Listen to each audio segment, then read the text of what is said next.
A boy appears in the virtual reality game Fantasy Defense.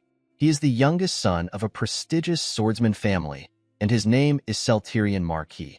Celterion is one of the characters from his family involved in major early game events. However, during an event involving the main protagonist, he is badly beaten and dies pitifully after being struck down by a minion summoned by a villain, killed in a single blow, and everyone assumes he was just an insignificant extra. And that character, whose story is told above, is our boy. Our boy looks into the mirror, smiles awkwardly, and pinches his cheeks, wincing in pain. He's testing to see if he's dreaming, but since it hurts, he realizes this is all too real. He places his hands on the mirror, struggling to understand how he ended up inside a virtual reality game. Our boy, Lee Hyun-woo, cries in disbelief. He can't accept that he, who once ranked first in the world for fantasy defense, has now become this worthless character. Fantasy Defense, the virtual reality game that will take the world by storm in 2030, has completely turned his life upside down. The game had such a devilish level of difficulty that no one had cleared it, even after 10 years. However, this very challenge and the game's addictive nature kept it popular. Players earn points in the global rankings based on how they play and complete quests, with rare quests and items significantly boosting their scores. Our boy says that's why, for 10 years in real life, he had been completely immersed in fantasy defense.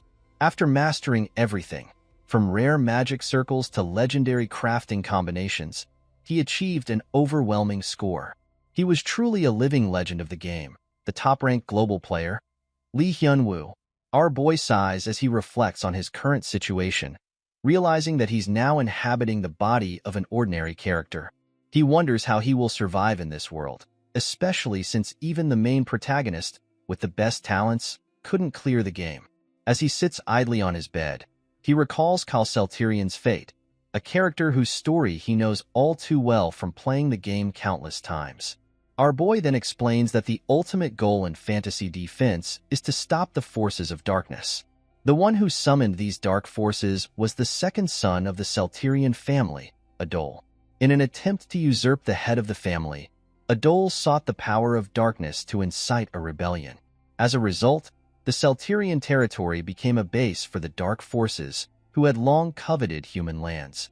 In the ensuing chaos, the incompetent and powerless Celterion, our boy, ran into the territory and was killed by a villain. Now, in the present, our boy sighs with regret, realizing that he could have simply left the territory before the rebellion began. However, he recognizes a bigger issue. This character has a disease called Hermumu.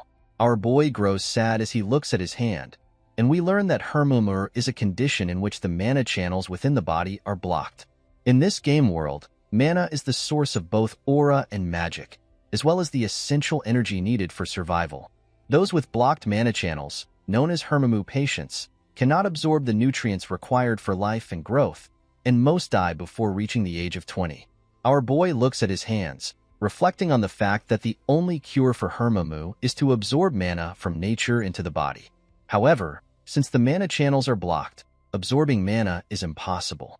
In other words, being diagnosed with Hermumu is essentially a death sentence. Celterion, diagnosed at a young age, fell into deep despair. After his diagnosis, was consumed by fear of death, anxiety over his remaining time, and frustration at being unable to fight back. As these thoughts overwhelm him, sweat streams down his face. Eventually, became twisted, and before long, he was regarded as a disgrace to the family. His father instructed him to stay in his room and reflect on his actions. Isolated and gloomy, was ultimately confined to an annex by his father, the head of the Celterion family. Sitting in his room, cries in anger, questioning whether his family sees him as a joke. He feels deeply humiliated, believing they all look down on him. Enraged, throws a chair at the door and screams, wishing they would all just die. His eyes burn with terror, making him appear fierce and desperate. Our boy remains silent, reflecting on all these scenes, thinking that Kyle is beyond hope. He admits that even in the game, he felt Kyle was a lost cause, so rotten that even his terminal illness doesn't evoke any sympathy. Our boy tells us to reassess the situation. The character he's possessed, Kyle, is the youngest son of a marquis, but the family is doomed. Kyle has no talent in swordsmanship or magic, and his life expectancy is severely limited due to his illness. He has a terrible personality, a ruined reputation, and has been confined by the family head. Our boy feels hopeless, realizing that he's trapped in a no-win situation. Whether he stays or runs, death seems inevitable. Desperate, he screams in frustration, unable to fathom how he can survive in this world with such terrible stats. He thinks to himself that it's normal for someone to get some sort of cheat ability when they're reincarnated, and he desperately wishes for a status window or something similar as he cries. Suddenly, our boy is shocked to see blue-colored bubbles appearing in his room. Curious, he looks at them, wondering what they are, and reaches out to touch one of the bubbles. Our boy thinks to himself that he has never encountered anything like this before. As he touches the bubble, lightning begins to spark from his hand. Confused, he can't grasp what is happening until a status window suddenly appears in front of him, informing him that he has awakened and has been granted 2 new talents. The status window has now been unlocked, and it also informs him that he can use Insight, which will activate automatically. Shocked and surprised by the appearance of the status window, our boy decides to take a closer look. As he reviews the talents given to him, he notices something called Mana Pathway, but he has no idea what it means. He continues to examine the window and discovers another talent called Mind's Eye, which allows him to see detailed specifications. However, our boy is puzzled by the talent related to mana pathways, as he has never seen anything like it before. He deduces from the name that it seems to be connected to magic, but he is unsure. Confused, he recalls that the best magic talent is supposed to be Mana Companion. Yet, as he examines the status window further, he begins to trust his intuition, sensing that this new talent might be even more extraordinary than Mana Companion. Our boy thinks that Mana Pathways must be a top-tier talent, and a wave of happiness washes over him as he realizes that now, nothing will stop him. He glances at the blue bubbles again, recalling that the best magic talent was always supposed to be Mana Companion, but something deep inside tells him that this talent will be even better. As he touches one of the blue bubbles, a radiant blue light emerges from his hand. He feels a surge of power coursing through him and begins to believe that this must indeed be a top-tier ability. Clenching his fist, our boy becomes more certain. Back when he had the Mana Companion ability, he could never experience anything like this.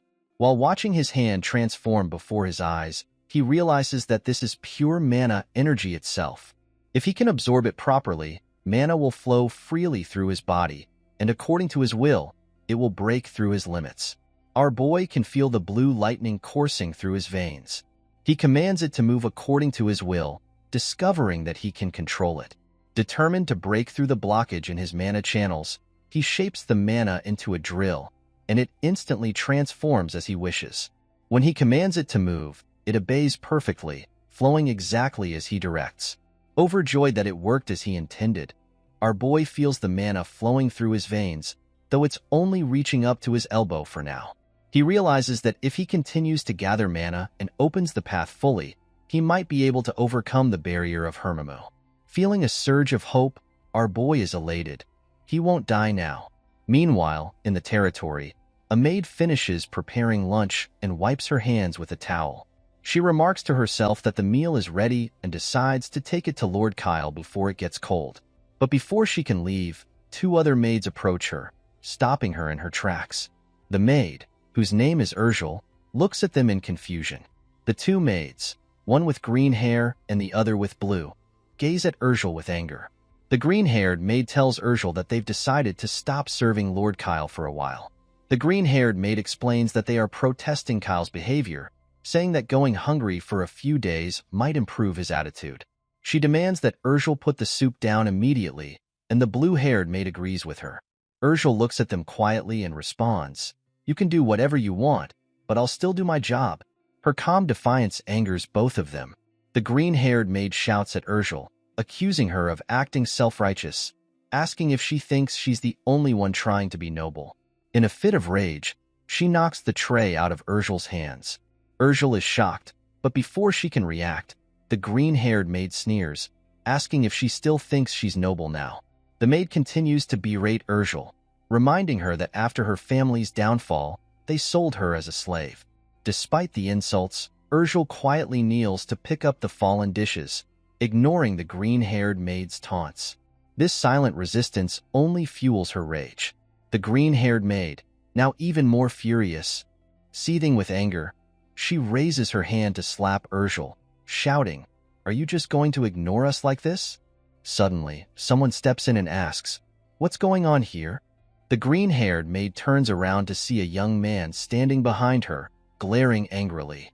Both the green-haired and blue-haired maids are shocked. It's Sir Leonhardt. The green-haired maid is visibly scared, while the blue-haired one nervously asks why Sir Leonhardt is in the kitchen. Sir Leonhardt glances at the meal spilled on the floor and asks, "Is this meal for Lord Kyle?" Internally, he's already pieced together that these maids are giving Urgel trouble. Sternly, he informs them that the meal is already late and orders them to prepare it again, quickly. Urgel, though confused, nods in agreement and begins to collect the meal, while the green and blue-haired maids look annoyed. As Urgel leaves with the food, Sir Leonhardt watches her in silence. Meanwhile, in Kyle's room, our boy is testing his newly discovered talents, insight and mana blockage manipulation. He muses that, with these two abilities, he might actually be able to change the fate of the fallen Marquis family. Our boy reflects that he's been playing fantasy defense for 10 years, giving him knowledge almost like foresight. And now, he's been born into this world with immense power. Our boy contemplates the immense wealth and influence of the Marquis family, realizing that it's not impossible to block the forces of darkness. He looks at the status window and identifies 3 main tasks that require his focus. First, he must clear the mana channels, overcome the barrier of Hermamu, and learn magic. Since mana blockage is closely tied to magic, it makes sense for him to pursue becoming a mage rather than a knight. The second task is to prevent the downfall of the Marquis family. The better the family performs, the better his situation will be. The Celterian Marquis, with its flawed reputation and wealth, can serve as a strong shield for our boy. Additionally, because the territory is located on the outskirts, he won't have to worry about the complexities of capital politics. The final and most crucial task is to gather talented individuals. Our boy acknowledges that to prepare for the major threats posed by the dark forces in the coming years, he will utilize his insight to identify people with potential, bringing them under his influence. These individuals will become reliable allies for him. While contemplating this strategy, our boy states that by building strength, he will undoubtedly survive. Our boy feeling pleased as he reflects that to gather talent, he should start by looking nearby. Considering the Celterian Marquis family, he concludes that Leonhardt would be a good starting point, as he is a valuable tank NPC. While our boy is deep in thought, Urgel enters his room, calling out to him. She informs him that she has brought a meal. As our boy looks at her, memories of their past interactions come to mind. He wonders about her name, but can only recall the first 3 letters. Just then, his insight ability activates, revealing that the target has a low rank. Urgel's essence is probed, and her status window materializes in front of our boy. He is shocked to discover that, with the help of his insight talent, he can access information about others. Urgel's status window reveals that she possesses a talent for Eternal Friend of Spirits in household chores. Our boy is taken aback, struggling to comprehend that the maid has such a remarkable talent, as it is a top-tier spirit summoning ability. Our boy looks at Urgel as she tells him to enjoy his meal before leaving the room. He wonders why a girl with the talent to become a genius spirit summoner is working as a maid in a place like this. The story then flashes back 1 year. At the auction house, the auctioneer gathers the attention of the gentlemen and ladies present, announcing that they have a very special item for sale, something not easily found elsewhere. He explains that they barely managed to bring her to the auction and then reveals the girl. Nervously, she stands before the crowd as the auctioneer introduces her as the 3rd daughter of the fallen Baron Helheim family. She is Urgel. The attendees are taken aback, and the auctioneer continues, stating that despite her noble lineage, she is well-mannered and intelligent. He urges the audience to place their bids. Bidding begins, with offers of 50 gold, 70 gold, and then 90 gold echoing through the hall. Sir Leonhardt sits nearby and advises Lord Kyle to leave, remarking that slave auctions are not worth watching. However, Kyle interrupts the conversation by bidding 300 gold for Urgel, leaving Leonhardt in shock. Leonhardt urges Kyle to reconsider his decision. The auctioneer announces the bid of 300 gold and inquires if anyone is willing to bid higher. Leonhardt questions Kyle, asking if he truly wants to buy a slave and wonders what his father would think about it. Angry, Kyle yells at Leonhardt to stop nagging him, asserting that he will spend his money as he wishes and that his father doesn't care about his choices.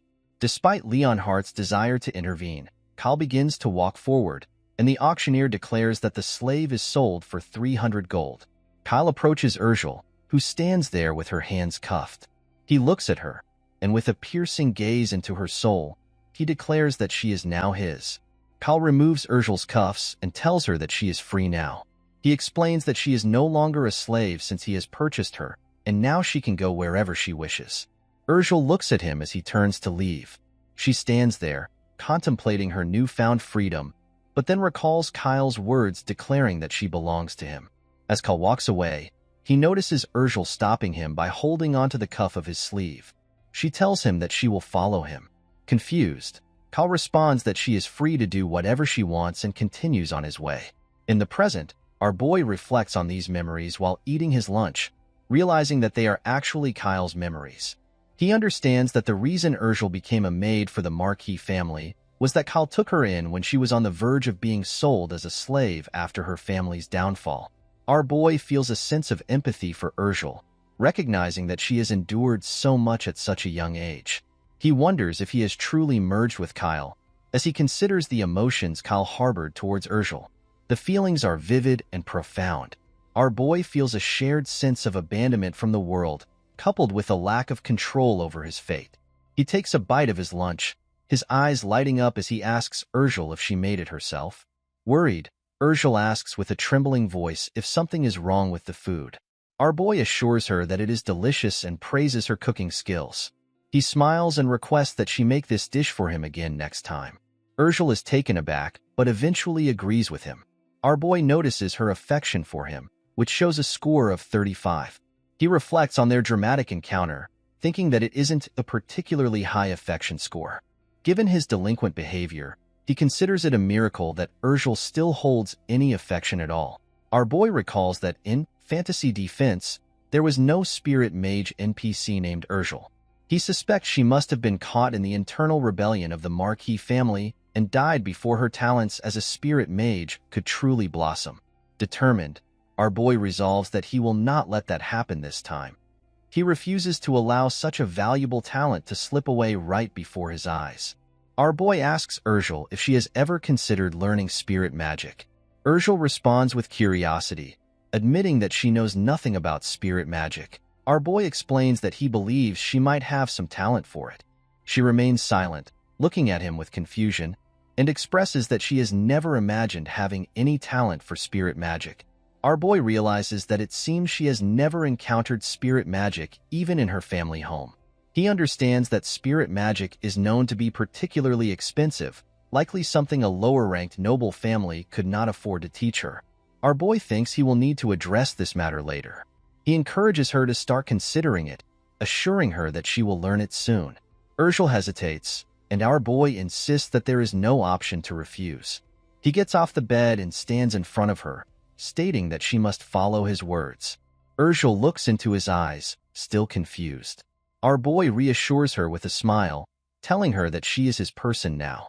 To his satisfaction, he notices that her affection for him has increased to 50. A few days later, our boy, now ready as Kyle, tells Leonhardt to move aside because he wants to go outside. Leonhardt refuses, stating that he cannot go out.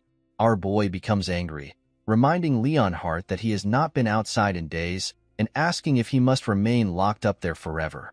Leonhardt insists that he cannot leave until the master grants permission, asking if Kyle has forgotten what the master had said. Our boy tries to remember and recalls that his father, while calling him a delinquent, had confined him to his room due to the trouble he caused for the Marquis of Celterion. He realizes that time is running out. Mana particles swirl in the wind, and our boy states that since discovering he could open his mana channels, he has been absorbing the mana in the room every day. However, the amount of mana available is not sufficient to open the channels all at once. Like experience points in a game, the mana accumulated in his body, gradually improving his physical condition, but it is nowhere near enough to cure Hermimu. That is why he needs to go outside and gather more mana. Our boy decides that he needs to go outside to collect more mana. He smiles and tells Leonhardt that he is not going far, just for a short walk around to get some exercise. Leonhardt is shocked to hear about the exercise. He remarks that it is the first time he has ever heard such a constructive reason from our boy. In response, our boy becomes angry and asks what Leonhardt takes him for. Leonhardt explains that after being Kyle's bodyguard for years, this is the first time he has heard him say something like this. Our boy reflects on his reputation, which has been terrible for so long, and realizes that his trust level with Leonhardt is 0. He feels disheartened, thinking that he never expected Leonhardt to be such an impenetrable wall. Our boy concludes that Leonhardt is impossible to reason with. Currently, Leonhardt serves as Kyle's bodyguard, but he is originally a very famous character from the fantasy defense game, known for his excellent skills in both defense and offense, as well as his high potential. Leonhardt could be developed into a captain-level knight, serving as a tank in parties. He is also highly popular among players due to his loyalty trait, which ensures that he would never betray them. In the original game, after the downfall of the Marquis family, Leonhardt becomes a wandering knight who can be recruited by the player. However, since the Second Son's rebellion has not occurred yet, he is still at the Seltarian mansion. Our boy thinks it is a waste for such a talented person to serve as a babysitter for a delinquent like him. He wonders what the Seltarian Knight Order is even doing. With a sigh, he expresses aloud his frustration about Leonhardt's presence. Upon realizing that he spoke his thoughts out loud, Leonhardt asks if our boy has a problem with him being Kyle's bodyguard. Our boy checks Leonhardt's affection level, only to find it at -60, which disappoints him. He quickly tries to cover up his thoughts, insisting that it is not what Leonhardt is thinking and that he has no issue with him. Internally, our boy reflects that Leonhardt is simply too talented for this job. Leonhardt responds that he is merely following the master's orders. Our boy understands then that Leonhardt's loyalty lies not with him, but with Master Remtun Seltarian. Our boy reflects that he expected this outcome, as who would want to be loyal to a delinquent like him? However, he realizes that he cannot let that situation stand. He tells Leonhardt that he needs to convince his father. Leonhardt becomes confused, sensing that something about Kyle feels different. Our boy smiles, thinking that once he catches Leonhardt's attention, he will be his. With a smile, he asks Leonhardt if he agrees with this plan, internally noting that his second project for recruiting talent is Leonhardt. Our boy smiles and asks Leonhardt if he will help him. Leonhardt looks at him, internally noting that Kyle's attitude seems different somehow, and asks Lord Kyle what he is scheming. Our boy becomes shocked, questioning what Leonhardt means by scheming, and asks if he does not trust him at all. He explains that he has been in his room for so long that his thoughts have changed. Leonhardt is taken aback and asks if his thoughts have truly changed. Our boy smirks, stating that he has decided to live a long life. Leonhardt becomes confused, wondering why someone like Lord Kyle, who had given up on everything due to the incurable Hermimu disease, would want to live longer. Leonhardt starts to reflect on the past when Kyle's father informed him that Kyle would not live past a certain age. Not only did he lack magical talent, but he was also deficient in swordsmanship skills. Additionally, being the youngest meant he had no chance of inheriting the family legacy. Despite all these obstacles, his father wanted to keep Kyle by his side. Remtun Seltarian asks Leonhardt if he resents him for making such a decision. Leonhardt remains silent, stating that it is an honor beyond words for someone in the Seltarian Knight Order to protect a direct descendant of the Marquis family. He bows and pledges to fulfill his duties faithfully. Remtun Seltarian expresses his confidence in Leonhardt, remarking that he is a man of loyalty. He explains that this is why he wants Leonhardt to be at Kyle's side.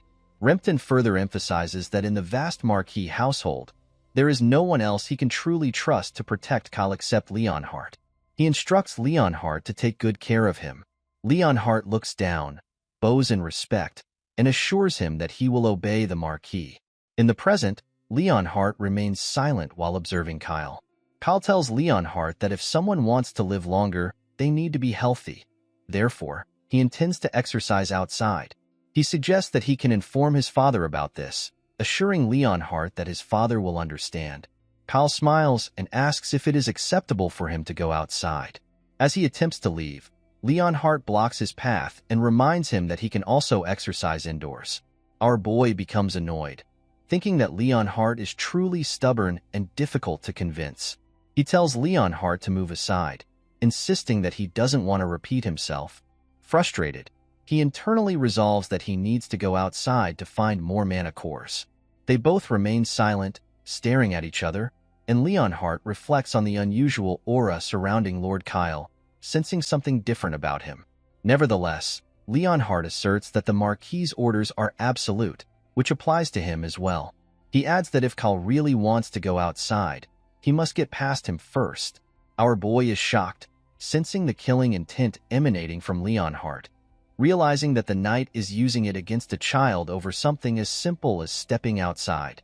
He thinks that if he were an ordinary 13-year-old, he might have wet himself in fear and collapsed on the spot. However, he is not an ordinary boy and firmly tells Leonhardt to uphold his word. Leonhardt agrees, and Kyle extends his hand, thinking that if he were just an ordinary 13-year-old, he would punch Leonhardt. A blue light emanates from his fist. Leonhardt gives Kyle a sidelong glance, and Kyle smirks as he passes by him. Kyle asks Leonhardt how it was, bragging that he managed to get past him. Once outside by the lake, he remarks on how refreshing the air feels. He lazily gulps in the fresh air and wonders how long it has been since he was last outside. Leonhardt is with him, observing quietly. Our boy reflects that even though it's just the garden near the annex, he feels a sense of freedom. He marvels at the beauty of the night sky and, more than anything, his eyes shine as he sees particles of mana everywhere. Excitedly, he thinks about devouring them all and starts running into the garden. Leonhardt stands there, confused, not expecting Kyle to be so elated just to be outside, thinking to himself that he's just a little kid. He remains silent but becomes slightly worried as he recalls the moment when Kyle passed him.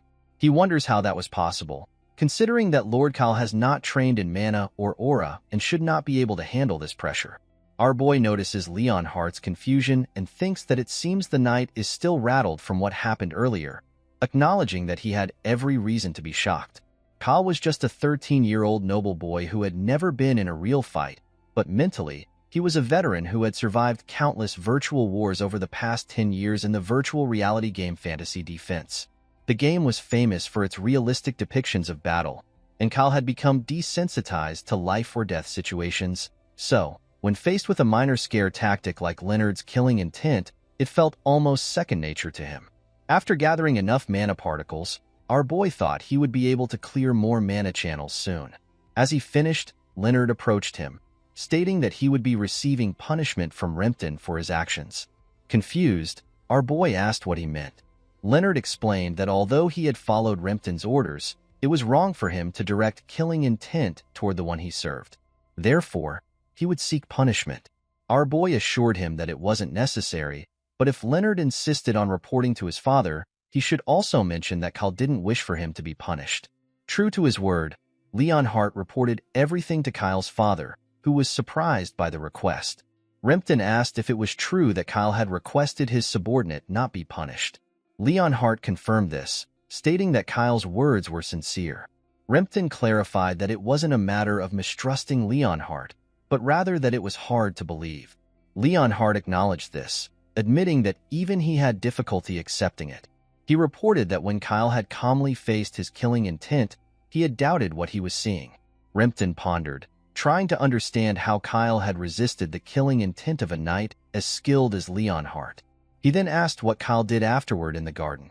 After a moment of thought, Leonhardt recalled the cold wind and the sound of moving water as Kyle sat in the garden, focused. He responded to Rempton that Kyle had meditated. Leonhardt slowly approached Kyle and asked if he knew how to meditate. Our boy responded that, when he was younger, his father had taught him some swordsmanship, and it was during that time that he also learned how to meditate. He then mentioned that he had quit shortly after realizing he had no talent for it. Our boy instructed Leonhardt to ensure no one disturbed him while he meditated, as it would disrupt his focus. Leonhardt acknowledged the request and later reported to Rempton that Kyle had remained motionless in meditation for 6 hours straight. Rempton, astonished, asked if Leonhardt had truly said 6 hours and not 6 seconds. Leonhardt confirmed, leaving Rempton in disbelief. He recalled how, when Kyle was younger, he had tried to teach him swordsmanship. As a descendant of the family, it was expected that Kyle would also follow the path of a swordsman. Rempton had hoped that Kyle would grow strong enough to overcome Heroman disease. However, Kyle could not handle the training, complaining that his legs felt tangled. This infuriated Rempton, who scolded Kyle, telling him to get up. Rempton reminded him that no weak descendant had ever come from their family. Certain that Kyle lacked both talent and determination, Rempton had given up on the idea of him following the path of the sword. Yet now, the same Kyle had meditated for 6 hours, leaving Rempton perplexed. He asked Leonhardt if Kyle had hit his head, or if it was even possible for someone to change so quickly. Leonhardt assured Rempton that he had checked everything, including the food, and found nothing unusual. He admitted that Kyle had recently seemed different, not just in his determination, but even in the way he looked at him. It was clear that something had changed. Rempton, mulling over this, decided that if Kyle was finally starting to mature, it wasn't a bad thing. He instructed Leonhardt to continue observing our boy, and Leonhardt agreed. Meanwhile, back in his room, our boy was gathering mana from the air around him. As the mana collected in his hand, he began channeling it into his body, enhancing his perception skills. His sharpened senses allowed him to assess the condition of his body accurately, feeling the mana coursing through him. He decided to attempt channeling mana all the way to his heart. The mana flowed through his arm, up his shoulder, crawled along his spine, and finally reached his heart. Our boy clenched his teeth in pain but felt a wave of relief when the system indicated that the path to his heart had been cleared. The blocked channel trait was weakening for the first time. He could now feel mana flowing through his entire body. Overjoyed, our boy realized he had successfully gathered external mana and cleared the channels leading to his heart. This meant he could now use magic. Determined, he clenched his fist and resolved to begin serious magic training. In that world, using magic required forming a mana circle near the heart. The higher the level of magic one wished to use, the more circles needed to be formed. Creating multiple circles took time, which is why those aspiring to be mages typically began their training early, usually between the ages of 5 and 8. By age 12, they should have formed their first circle to be considered suitable for the path of a mage by societal standards. Kyle, at 13, was a bit late to start learning magic. However, that was when he had been an ordinary NPC. Now, staring at his status window, our boy knew his situation was different. With the mana pathways talent and his mana channels cleared to the heart, he was finally in a state to learn magic. All he needed to do now was form his first mana circle. He pondered how to create it, wondering if he should attempt the method he had learned in the game. Suddenly, there was a knock. It is Leon who informs Kyle that his father has lifted the restrictions. Kyle is delighted to hear this. Leon further explains that the restriction is lifted on the condition that he accompanies Kyle. This allows Kyle to leave his room and walk around the garden, but Leon clarifies that he still cannot leave the mansion. Kyle happily responds that this is fine, thinking to himself that being allowed in the garden is a good enough start. He also believes that Leonhardt must have spoken favorably to the Marquis on his behalf. As expected, Kyle knew it was a wise decision to win Leon over first. However, he wonders how his favorability score improved by 30 points, considering it was -50 in likability when Leon first dismissed his hostility. Could Leon have been moved by watching him meditate all night? Remembering how exhausted he was after meditating for 6 hours, he wondered if Leonhardt was the type to be inspired by sweat and effort, much like in sports. With an idea in mind, he told Leonhardt it was perfect timing because there was somewhere they needed to go together. When Leonhardt asked where they were going, our boy simply replied that he would find out if he followed. They arrived at the library, and the librarian was horrified to see him. He greeted her, but she immediately questioned how he had gotten there and rushed to Leonhardt for an explanation. She reminded him that Kyle was forbidden from entering the library. Leonhardt informed her that Rimpton had lifted the restriction, which shocked the librarian even more. Tearfully, she recalled how Kyle had previously thrown books on the floor and torn them to pieces. She had begged him not to destroy the rare books she had obtained after traveling all over the Empire, but he had dismissed her pleas, stating that they were just papers she wouldn't be able to read once she was dead.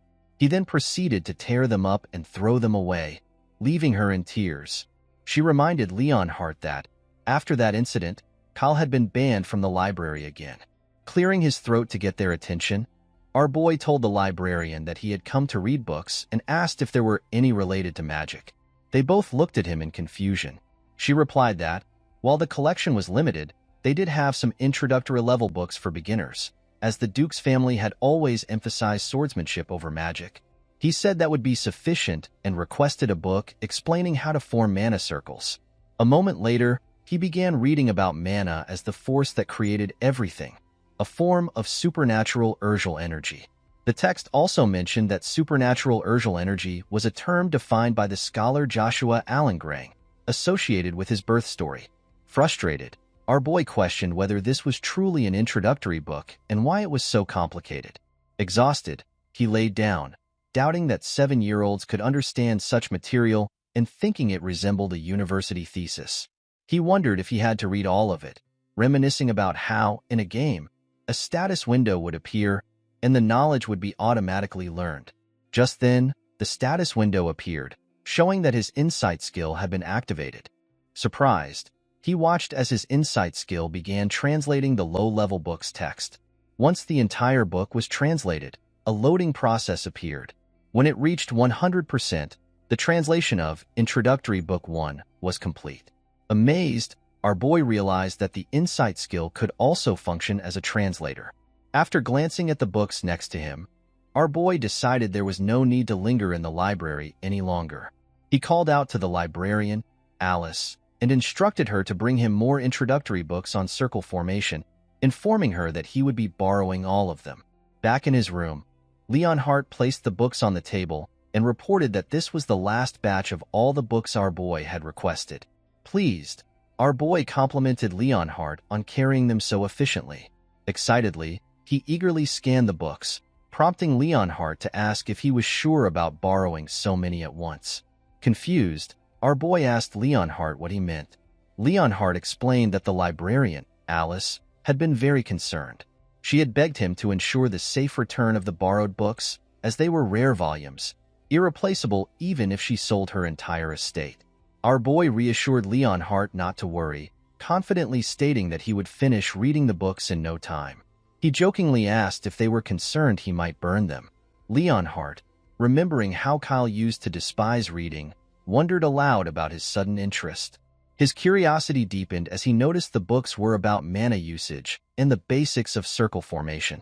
Surprised, Leonhardt reminded our boy that Herm-Imu's disease blocked the body's channels, preventing mana and aura from flowing through it.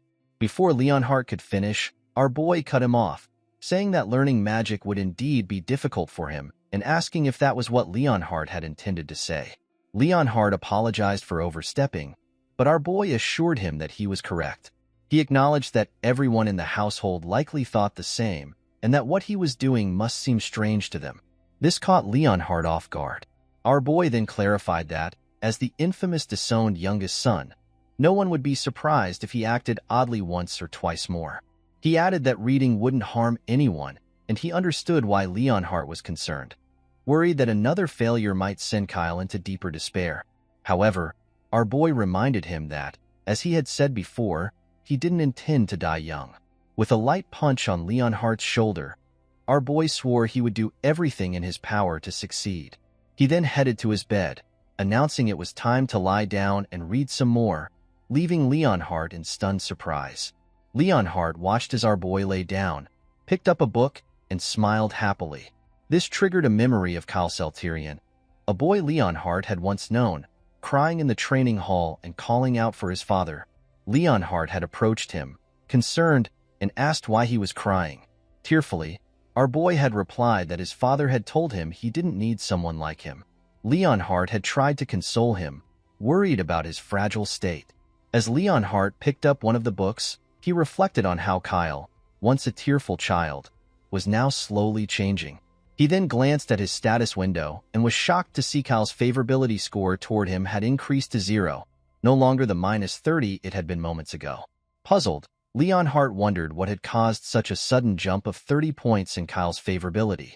He placed the book on the bed and told Kyle that he would be waiting outside if he needed anything. Caught off guard, Kyle stuttered a reply of acknowledgement. Smiling, Leonhardt left the room, leaving Kyle to wonder if his reading had caused the shift in favorability. He questioned why there had been no change in the library and speculated whether Leonhardt had a fondness for persistence. Kyle considered that devouring so many books at once might have been seen as persistence in Leonhardt's eyes.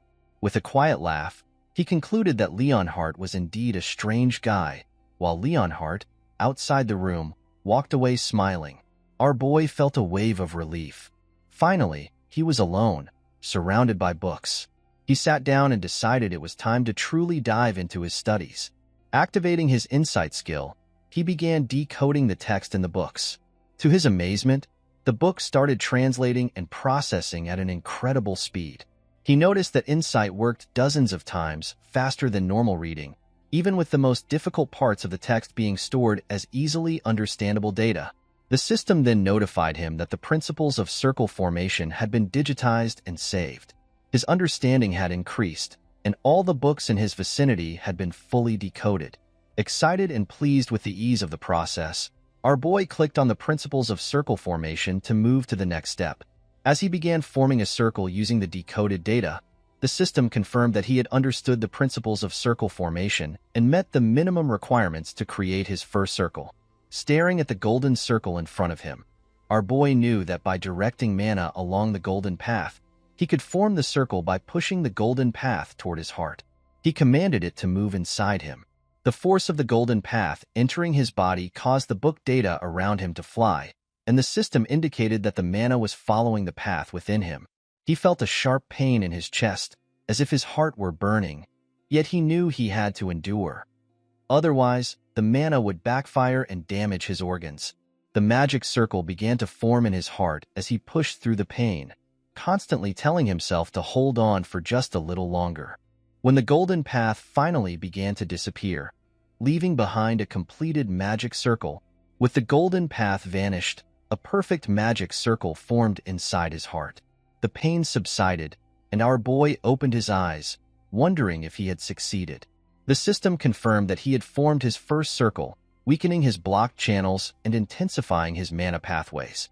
He could now store refined mana within the circle. Overjoyed, our boy stood up, shouting in triumph that he had done it. However, his celebration was cut short as a wave of dizziness hit him.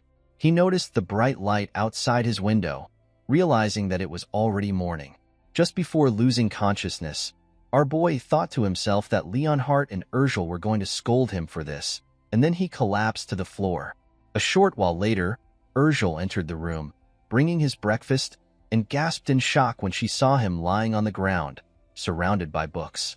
She rushed to him in worry, shouting to ask why he was on the floor and what was with all the books in just one night. Our boy had successfully used all the mana he had accumulated to form his first circle. A new chapter in his life as Celterion, the official mage, had begun.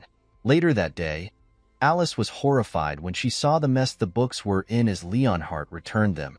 However, Leonhardt comforted her, saying that at least none of the books were damaged. Days later, in the kitchen, Urgel carefully prepared our boy's meal as she placed the garnish on top, smiling as she remembered his reaction to the last meal she brought him and how he had praised it as incredibly delicious, just as she had expected. Grabbing the tray, she turned to deliver the food to our boy. However, a group of maids blocked her path, asking if the food was meant for Kyle. She confirmed that it was. The green-haired maid stepped forward and told Urgel that they would deliver it for her, so she could rest. Urgel became confused and asked what she was suddenly talking about. The green-haired maid reminded her that serving Kyle was Sally's responsibility and that Urgel was just a temporary replacement. Sally chimed in, mentioning that Kyle's personality had improved recently, and they were suggesting a return to the original arrangement. Urgel stared at them for a moment before replying that she didn't want to end things. If they had complaints about their work or wanted to change it, they should take it up with our boy directly. Furiously, the green-haired maid shouted at Urgel, ordering her to stop. But Urgel kept walking. Before she could leave the kitchen, another maid entered, staring at her. The tension grew as the green-haired maid continued shouting, asking if Urgel thought she was special. Urgel ignored them and left. Upon arriving at Kyle's room, she smiled as she watched him enjoy the meal she had prepared. She asked if the food suited his taste and mentioned that she had adapted the recipe he had taught her last time. Our boy complimented her cooking, telling her that her skills improved day by day. Shyly, Urgel admitted that she had been practicing hard every day and had even learned a few new recipes from the head chef. Our boy praised her diligence and hard work. After finishing his meal, he put down his utensils and asked about her progress with spirit magic, making her visibly worried. He ordered her to bring the introductory book on spirit magic he had given her, which she quickly fetched. Opening the book, he asked how far she had read, and she replied that she was about halfway through. When our boy examined the book, he was surprised to see the worn pages and detailed notes. Realizing that Urgel had been studying diligently, he understood that, coming from a noble family, she had a solid basic education, so her learning speed wasn't slow. He also considered that, given her age, she was quite talented, and it would be ideal to build her skills gradually over time. However, our boy sighed and told her that at her current pace, it wouldn't be enough, which left her surprised. He knew they didn't have the luxury of time. In 2 months, the Seltian family would hold the heir succession ceremony, and on that day, the coup led by the second son, Adele, would take place. The Marquis family would fall, and Urgel, caught in the chaos, would lose her life. Our boy understood that she had to become stronger before then. He told Urgel that, for now, she should leave the cooking to someone else and focus solely on her studies. He explained that this would help her concentrate better, and he would have Sally take over serving him again, so she shouldn't worry. To his surprise, Urgel clenched her fists and shouted, "No!" in disagreement. Startled, our boy called her name in confusion. Stuttering, she swore that she would work hard, continue studying spirit magic, and keep cooking without neglecting either. Tearfully, she begged him not to let someone else serve him, pleading to keep her duties. Her sincere gaze, filled with tears, left our boy stunned. In that moment, he understood something deeper. Urgel had lost everything when her family collapsed. She had gone from being the daughter of a baronet to a slave and now a maid. She had lost contact with her family and didn't even know if they were alive. It was only natural that Urgel felt insecure. Just as she had started adjusting to life as a maid and finding some stability, he had suddenly pushed her to prioritize studying spirit magic. Of course, she would be confused. Being a maid had given her a sense of purpose and security, which was why it had taken precedence over her magic studies. Our boy realized that Urgel must have feared that if she couldn't perform her duties as a maid properly, she might be kicked out of the mansion. He understood that it was his fault for not explaining the situation clearly. He gently asked her if she remembered what he had said when he brought her to the mansion. He reassured her that he never abandoned his people and always protected them, which made her stop crying in surprise. Our boy softly told her that he didn't ask her to learn spirit magic without reason. She was an excellent maid. Her cooking skills were outstanding, and she was diligent and meticulous. If she continued to work hard, she could be promoted to head maid. However, he reminded her that there were plenty of other maids in the mansion, meaning many could replace her in that role. In a panic, Urgel called out to him, but our boy calmly asked her to consider what would happen if she became a spirit mage. He explained how rare and respected skilled spirit mages were. He told her that she would become a great person, the greatest spirit mage, and that everyone would look up to her. She would stand tall above everyone else, and no one in the world would be able to replace her. Our boy then asked how that sounded, remarking that it was amazing. But Urgel still hesitated. Worried, she asked if she could really do it. Our boy confidently reassured her, telling her that she absolutely could. Handing the book back to her, he reiterated that she could become the greatest spirit mage and that he believed in her. Urgel, happy and encouraged, accepted the book, replying that she would work hard because she trusted him. and the system notified Kyle that her affection for him had increased by 60. Surprised by her response, he gladly encouraged her, feeling content with her trust. Afterward, our boy officially appointed Urgel as his personal maid, entrusting her with most of his personal affairs to ensure she could study and work in peace. He moved her out of the shared maid quarters and gave her a private room. When he showed her the room, she was amazed. He knew it was not only better for her studies, but also beneficial for his security. Additionally, this way, she wouldn't have to worry about clashing with the other maids. Urgel expressed how much she loved the room, especially because it was so close to his, which left Kyle stunned for a moment. He asked if that was what she liked most about it, thinking she might be quite attached to it, to which she happily agreed. Kyle then sincerely told her that they should work hard together and survive, no matter what. Later, while Urgel was in the library, she noticed someone walking outside. She looked out of the window and saw Kyle walking with Leonhardt. Kyle waved at her, and although she was surprised for a moment, she smiled warmly at him. The system indicated that her affection for him had increased by 65. Meanwhile, at the main mansion, a maid approached the second lord, Adolf Celterion, asking for a moment of his time to deliver a report. After hearing what she had to say, Adolf became interested. He asked if she was saying that Kyle had changed, to which the maid confirmed. She further reported that Kyle had recently been exercising and building his strength, as well as dedicating significant time to studying magic. Kyle's personality had also improved. He no longer lashed out or hit the servants in anger. Astonished that his foolish younger brother seemed to have matured, Adolf remarked that as the second brother, he supposed it was time to pay Kyle a visit. After waving back to Urgel, Kyle continued walking with Leonhardt. He ordered Leonhardt to take him to a large open space somewhere out of sight. Curious, Leonhardt asked what he was planning, to which Kyle replied that he wanted to conduct a magic experiment. This surprised Leonhardt, who confusedly asked what he meant by a magic experiment. A short while later, they arrived at the outermost part of the estate. Leonhardt informed him that the area was secluded, surrounded by dense trees, and not visible from the mansion. Kyle responded that it was perfect and instructed Leonhardt to ensure no one came near. Leonhardt acknowledged the order, leaning against a nearby tree and silently observing. He couldn't help but think that, due to Herm's disease, Kyle shouldn't be able to master swordsmanship or magic. A few days of reading magic books shouldn't have changed that, but with the current Kyle, Leonhardt felt it just might be possible. Our boy gathered magical power in his hand and released it in the form of a magic missile. The missile shot toward a tree, piercing straight through it. Both Kyle and Leonhardt were shocked as the tree cracked in half and collapsed with a loud crash. Kyle, stunned by the noise, quickly asked Leonhardt if the sound could have been heard inside the mansion. Leonhardt reassured him, explaining that he had used his aura to suppress the explosion, ensuring that the sound of the tree falling wouldn't have been heard either. Our boy sighed in relief and complimented Leonhardt on his quick reflexes. However, Leonhardt, still in shock, asked when our boy had formed a circle. Kyle replied that it hadn't been long and that he had simply followed the instructions from the book he borrowed from the library, and it worked.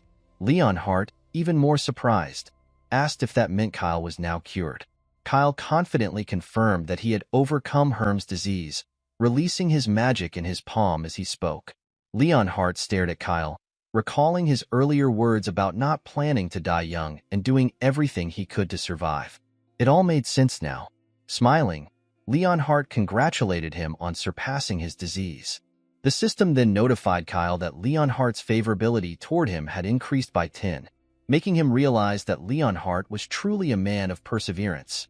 Leonhardt explained that Magic Missile was typically a first circle spell, usually possessing the strength of a punch from an adult male. However, the power Kyle had displayed was far beyond that of a typical first circle spell, as evidenced by the destroyed tree. Kyle agreed, adding that the power he felt was more akin to a fourth circle spell, even though he was still technically a first circle mage.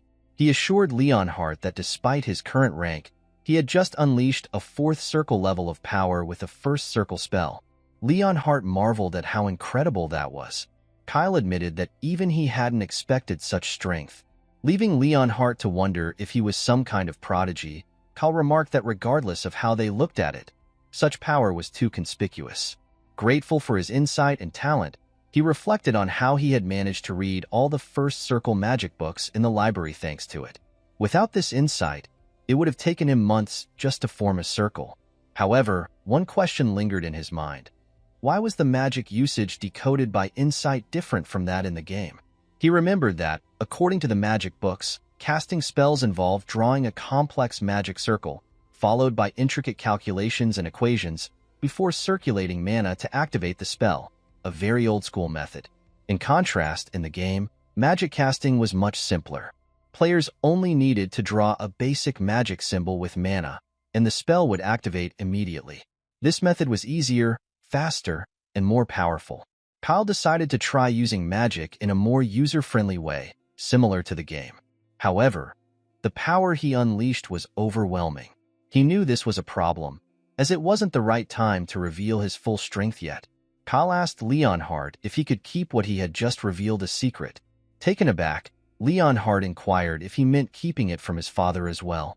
With a soft smile, Kyle replied in the affirmative and playfully suggested they keep it between themselves. To his shock, the system immediately indicated that Leonhard's favorability had decreased. Kyle couldn't believe he was losing favor just for that and wondered if his tone had been that off-putting. He explained that there was a reason for his secrecy.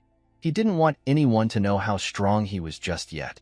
Leonhard, still puzzled, asked why. Kyle revealed that it was due to the upcoming succession ceremony in 2 months. This revelation startled Leonhard. Kyle then asked if he was aware of the event.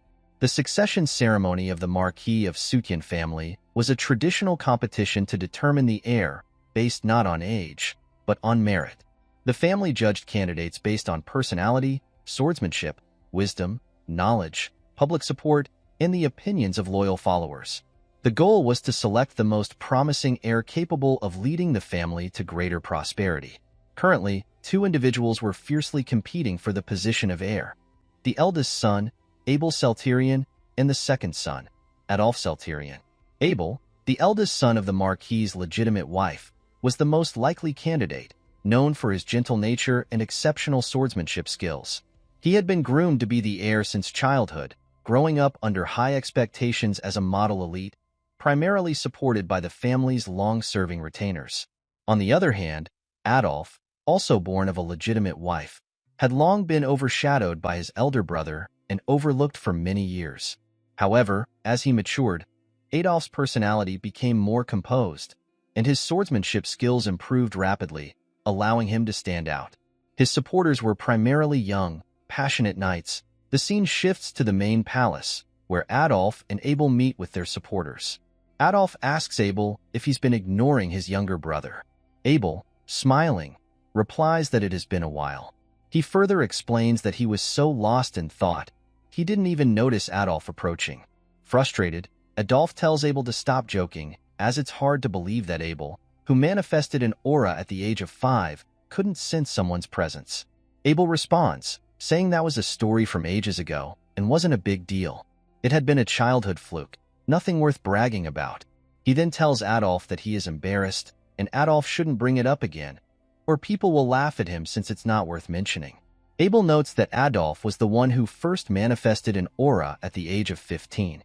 One of Abel's subordinates then remarks that his son had a similar experience, and he had worried that his son was slow and lacked talent.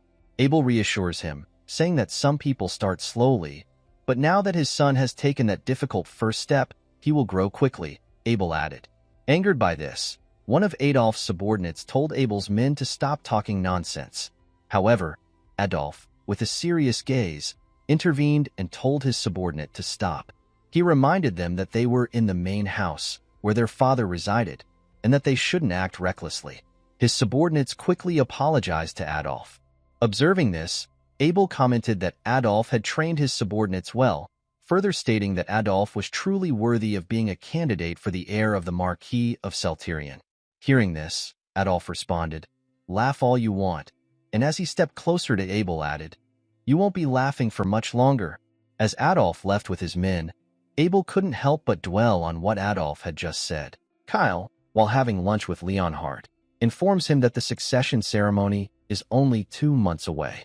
He explains that the Celterian Marquis doesn't follow the principle of primogeniture, which means that only the firstborn have the right to inherit the estate or title. That's why legitimacy or illegitimacy doesn't matter at all. The sole criterion for selection is strength. Anyone who is a direct descendant of the father is eligible for succession, except for Kyle. Due to his illness, he was removed from the succession race early on.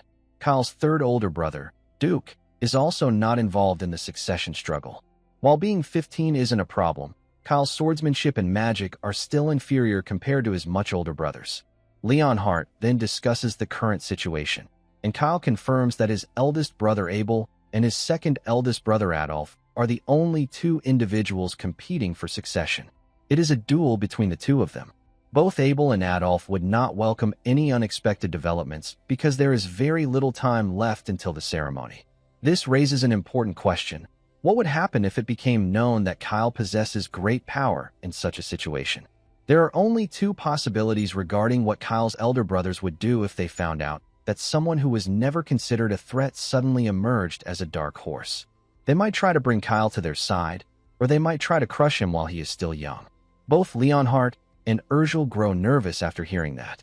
Leonhardt comments that it's a rather extreme way of thinking, but admits that throughout history, there have been instances like this before over succession. Hearing that, Kyle replies that it is exactly what he means. Kyle thinks that according to the game's setting, Abel is basically good, so he'll be fine, but Adolf, on the other hand, would definitely try to kill him.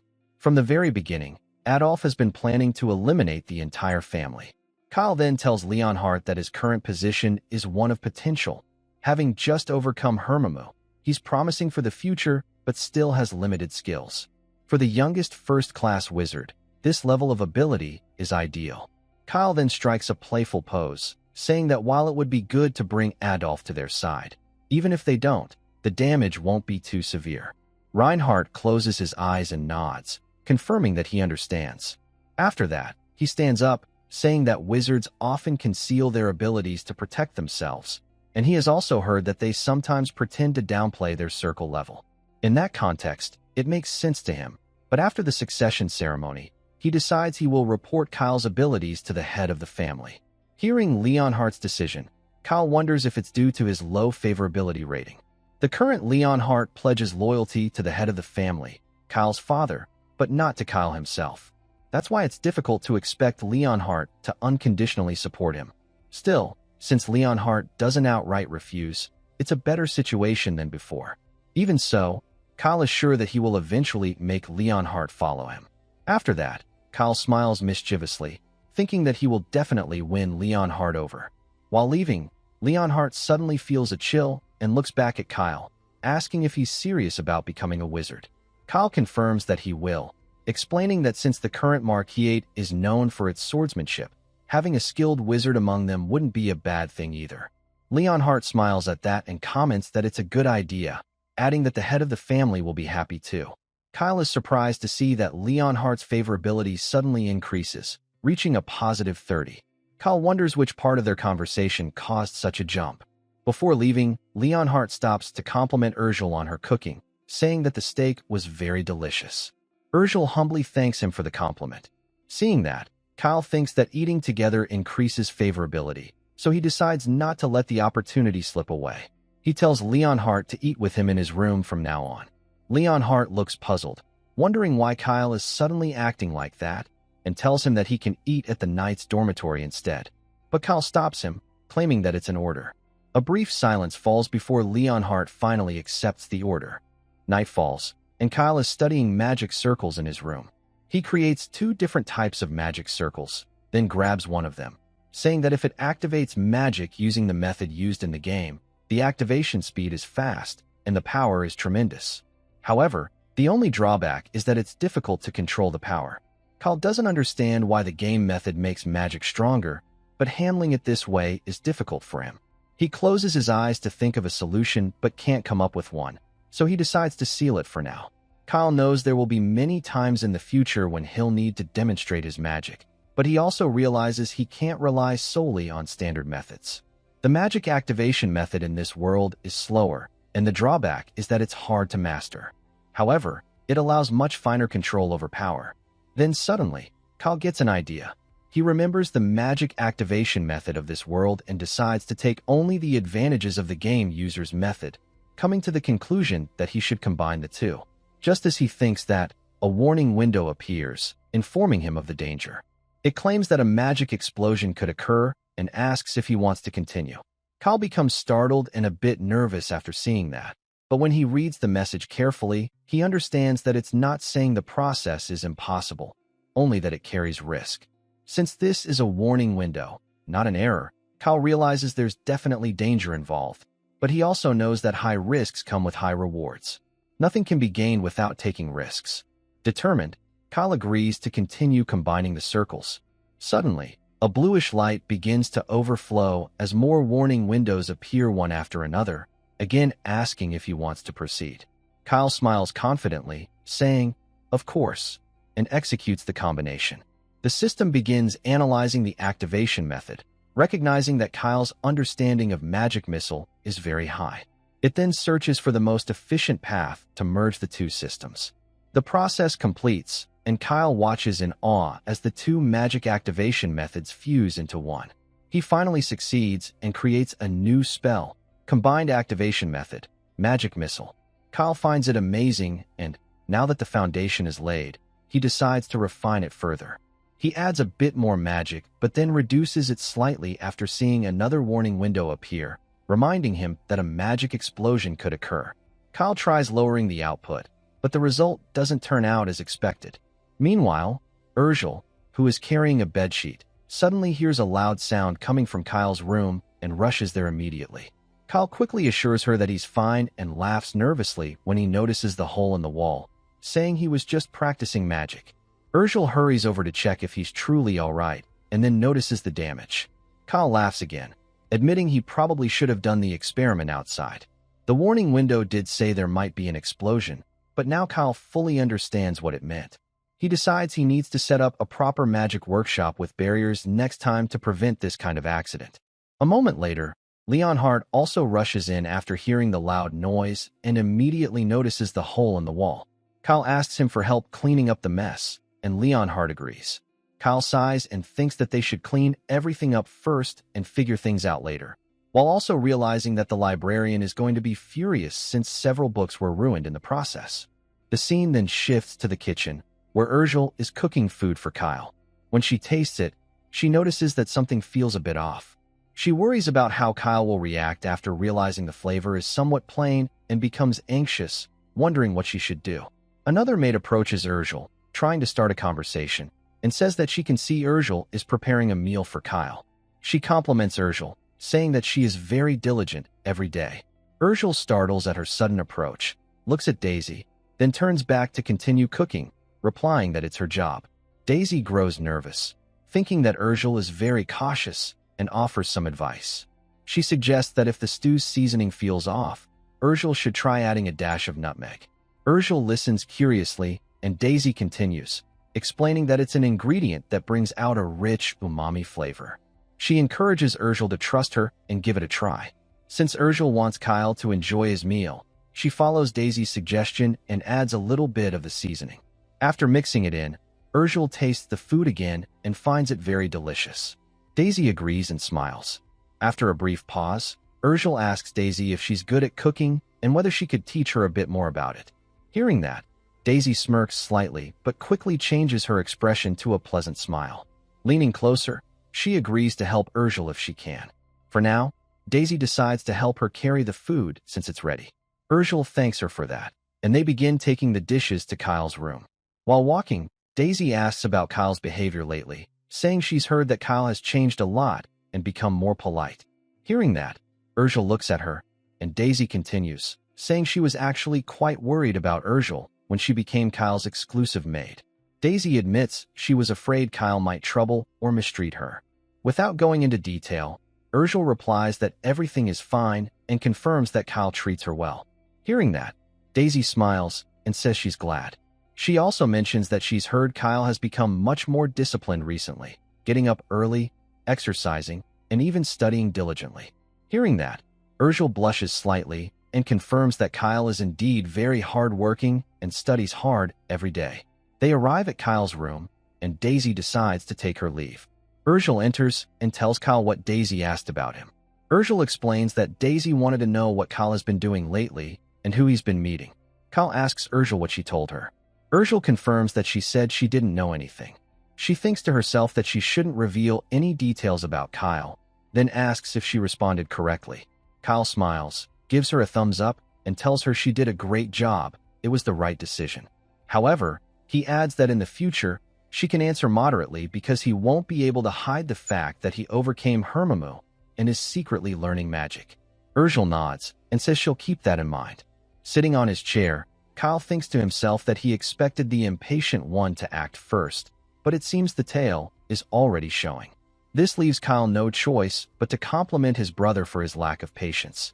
It's so obvious that Abel is rushing things. Later that night, Leonhardt reports the news about Kyle overcoming Hermimu to Kyle's father, who is so shocked that he stands up from his chair, asking Leonhardt if it's really true. He is the Marquis of the Celterian family, Rimpton Celterian. Leonhardt confirms that it's true and says Kyle is currently studying magic on his own. He adds that Kyle has already achieved the first circle, and though he believes Kyle's power exceeds that level, he'll explain the details later. Kyle's father exhales deeply, realizing that Kyle truly overcame Hermimu. He recalls the last time he saw Kyle. His condition was terrible back then. That was why he was so angry and harsh with him.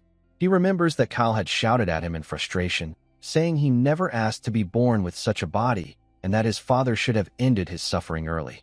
Kyle had been trembling and furious, overwhelmed by despair, which made his father clench his fist in frustration and order Kyle to stay confined to his room and not cause trouble, declaring that he would pretend he didn't have a son like him. Now, remembering those words again, Kyle's father regrets saying them. He asks Leonhardt about Kyle's age now. Leonhardt answers that Kyle recently turned 13. Kyle's father remarks that to overcome Hermimu, one needs exceptional talent in either magic or swordsmanship, and that such talent usually manifests at around 5 or 6 years old. He then asks if there have ever been any cases of someone overcoming Hermimu as late as 13. Leonhardt replies that he isn't sure about that either, but he can confirm that Kyle truly overcame it because he personally saw him using first circle magic. Hearing that, Kyle's father wonders aloud if it's truly a miracle. He then decides to take Leonhardt's advice and asks whether Leonhardt thinks he should meet Kyle. Leonhardt counters by asking if he doesn't want to see Kyle. Kyle's father admits that he's uncertain because he believes Kyle probably still resents him. Hearing that, Leonhardt corrects him, saying that Kyle mentioned he has something important he wants to talk about with his father. The scene then shifts to Leonhardt and Kyle's meeting, where the two are having a conversation. Leonhardt tells Kyle that if he has something to say, he can convey it to the Marquis on his behalf, but Kyle replies that there's no need. He wants to meet his father in person and speak directly to him. Leonhardt explains that as Kyle knows, he is currently under house arrest, so without the Marquis' permission, he can't leave the annex. Kyle jumps down to the ground and says he already knows that, which is why he's asking Leonhardt to tell his father that he sincerely wishes to see him. Leonhardt feels a chill and looks at Kyle, who seems calm yet determined, like a child earnestly pleading with him, leaving Leonhardt no choice but to accept. Seeing that, Leonhardt becomes convinced that Kyle no longer harbors resentment toward the Marquis. Kyle's father bangs on the table again, asking Leonhardt what exactly Kyle said about him. Leonhardt clears his throat and tells him that Kyle wishes to meet the Marquis personally. Kyle, looking at the picture of his father, explains that Rimpton, who is also the head of the prestigious swordsmanship family, the Celterian Marquis, has protected the family from monsters for generations. He is one of the 5 sword masters on the continent, and also the father of Kyle Celterian. Seeing the portrait, Kyle's body suddenly begins trembling uncontrollably. He realizes that his body still remembers the fear and resentment toward his father. Past memories begin replaying in his mind, his father pointing a wooden sword at him and shouting if Kyle couldn't even lift a sword, and yet dared to call himself the son of a renowned swordsmanship family. At that time, Kyle trembled and stuttered, telling his father that he couldn't do it because it was too difficult. His father shouted again, claiming that as the child of Marquis Celterian, being that weak made him useless to the family. Shocked and devastated, Kyle began crying, wondering if he was truly a useless child simply because he couldn't wield a sword, even though he would soon die from illness. In tears, Kyle had begged his father not to abandon him. Remembering those moments, Kyle mutters that it was quite a heavy blow.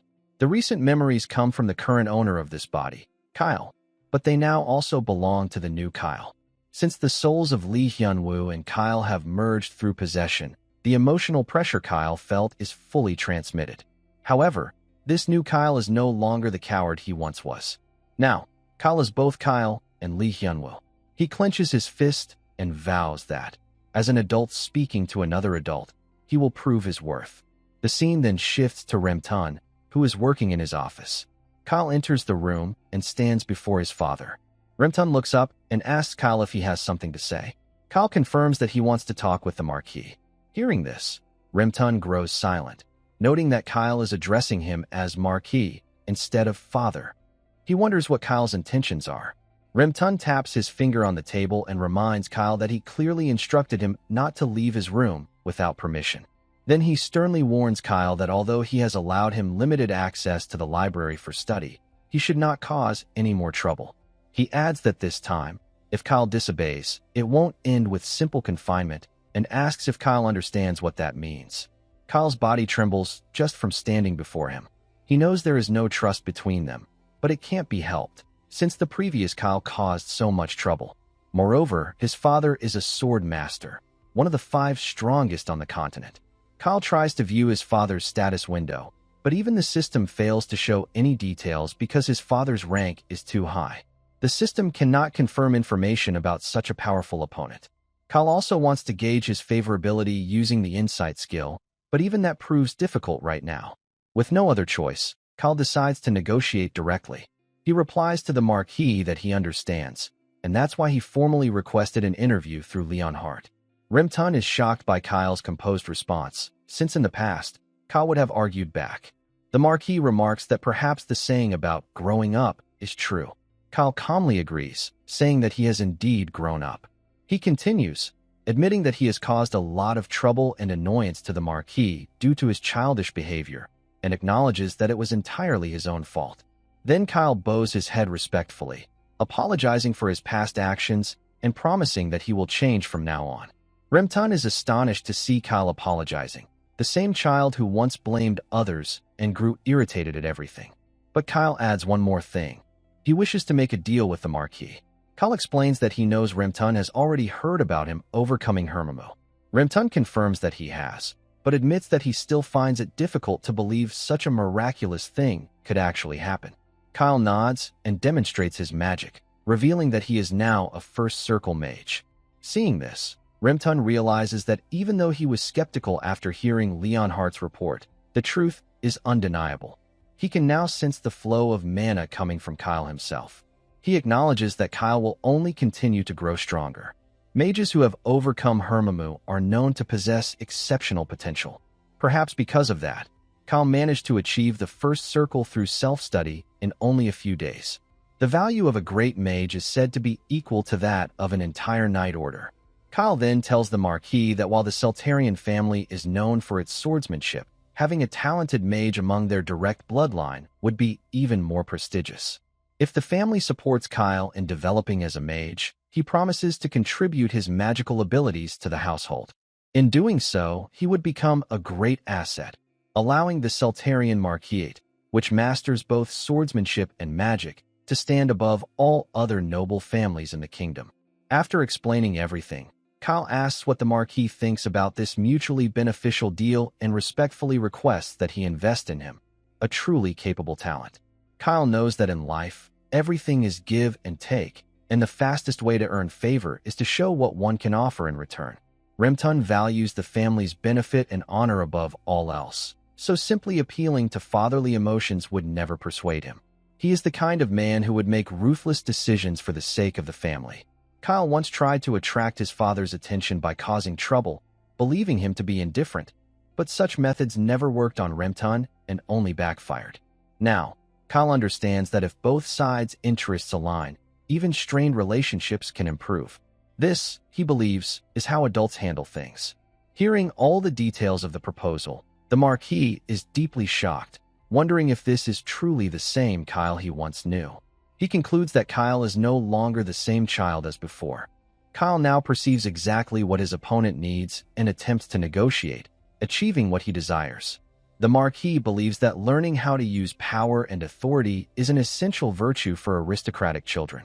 But to think that Kyle, who used to throw tantrums, would say something so composed makes the Marquis realize that the child he once thought was a failure and neglected has grown up remarkably. Thinking that, the Marquis decides to agree to Kyle's proposal and recognize him as a valuable asset to the Celterian family. He decides to provide all the necessary funds and magic stones for Kyle's studies, but in return, Kyle must prove his worth. Kyle smiles upon hearing that and assures the Marquis that he will live up to his expectations. A few days later, Leonhardt and Urgel visit Kyle's new workshop, which is filled with various items. Kyle happily asks them to look around his new workspace. He explains that he has reinforced the interior with barrier magic and artifacts and equipped it with tools for making potions and crafting items. Smiling proudly, Kyle tells them that there won't be any holes in the walls anymore. Leonhardt looks around the workshop and compliments it, saying it's amazing. He comments that creating such a place must have cost a fortune and then asks Kyle where he got the money, as his usual allowance couldn't possibly cover all this. Kyle cheerfully explains that it's all his father's money, adding that he simply showed a bit of charm, and the Marquis gladly provided the funds. Later, Kyle excitedly tells his father about the things he needs, while the Marquis quietly watches him, still thinking to himself whether Kyle is really the same child from before. Leonhardt, startled by Kyle's words, nervously remarks that Kyle's charm really worked on the Marquis. After that, Kyle calls Urgel over, and she asks if there's something he needs her to do.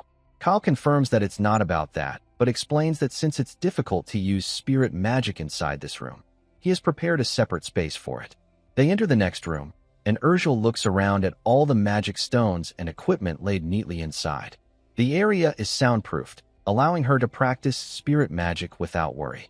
Not only that, Kyle has also gathered books and spirit stones so she can use them freely. Looking around nervously, Urgel asks Kyle if she can really use the space for herself, even though it's right next to his workshop. Kyle confirms that she can use it as much as she likes. As Kyle mentioned before, he wants Urgel to become his trusted aide, not just a maid who serves him, but someone who can grow into an irreplaceable spirit user. Urgel feels deeply moved hearing that and begins to cry. Kyle becomes startled seeing her tears. She quickly tells him that she will work very hard, learn diligently, and become someone truly helpful to him. Hearing that, Kyle notices a system notification showing that Urgel's favorability has risen to 70. Kyle smiles and tells her yes, looking pleased. Urgel wipes her tears, but suddenly, a nearby magic stone begins to shine. A magic circle appears beneath where Urgel is standing, startling both her and Kyle. Kyle asks Urgel what's happening and why the spirit magic circle is reacting, wondering if she just used spirit magic. Urgel is equally shocked and insists that she didn't do anything. Then, before their eyes, light gathers in front of them. A small creature materializes, glowing with a yellow light. Kyle's eyes widen in surprise as he realizes that it's a spirit summoning. The creature immediately floats over to Urgel and hugs her tightly. Seeing that, Kyle watches curiously and concludes that it must be a summoned spirit, considering how it instantly clung to Urgel. Urgel gently holds the creature and wonders aloud if it's truly a spirit, while Kyle thinks to himself that it's exactly as expected from someone with the eternal friend of spirit's talent. He smiles and compliments Urgel, telling her she's already capable of summoning spirits. Urgel, surprised and a bit confused, responds that she didn't even do anything to make it happen. Kyle explains that spirit magic is different from casting spells or reciting incantations because it involves sensing the spirit's energy and nature through one's soul. When Urgel's emotions became heightened, the spirit stones in the workshop reacted and summoned the spirit on their own. Hearing that explanation, Kyle looks at the small creature, thinking about how emotions can affect magic. He then tells Urgel to look at the table where the spirit stones were placed, but now, they are all gone. Urgel is shocked and asks if she really used all of them, wondering what she should do. Kyle calmly tells her that it's fine, explaining that the stones were meant to be used for that purpose anyway.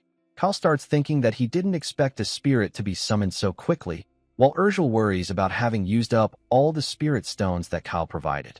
Meanwhile, Kyle wonders what kind of spirit it is and tries to check its information. However, the status window reports that the target is a high-ranking entity, meaning it cannot be identified using the insight skill. Even though the spirit appears small, it's classified as high-ranking, making the skill ineffective. Left with no choice, Kyle asks Urgel if she knows what kind of spirit it is. Urgel decides to ask the creature directly and begins speaking to it in an unknown language. After a moment of communication, she turns back to Kyle and explains that the creature's name is Ashiris, an ancient spirit of light. Kyle is shocked to hear that the chubby little spirit is actually an ancient spirit of light. Ashiris seems offended by his reaction and speaks rapidly in its own language. Ancient spirits are so rare that even top-level spirit mages might only be able to summon one after using countless spirit stones and praying for days. And to think that Urgel summoned one unconsciously, and in a single attempt, leaves Kyle completely astonished. Kyle comments that Ashiris seems too playful for an ancient spirit, which makes the spirit angry. It flies at him in irritation, lightly bumping into him. Urgel quickly warns Kyle that Ashiris isn't in its true form and explains that if it were to revert to its full form, the entire mansion could be damaged. Kyle understands immediately and pats his head, sighing in relief that it didn't escalate further. Leon Hart, who has entered the room, asks Kyle if he's all right, while Urgel gently scolds Ashiris, telling it that such behavior isn't good. Suddenly, she hears something unexpected and tells Kyle that the spirit says it wants to become her friend. Unsure what to do, she asks Kyle for advice. Kyle explains that the spirit is suggesting a contract. Since it was unconsciously summoned by Urgel, it means she is highly compatible with it. Hearing that, Urgel turns to Ashiris and asks softly if it's really all right to form a contract. In response, the spirit begins to float, glowing brightly as a magic circle forms beneath it. Urgel decides to form the most sincere bond possible with Ashiris, the ancient spirit of light. The spirit then records her as its official summoner. Afterward, Ashiris asks Urgel to choose a name for it.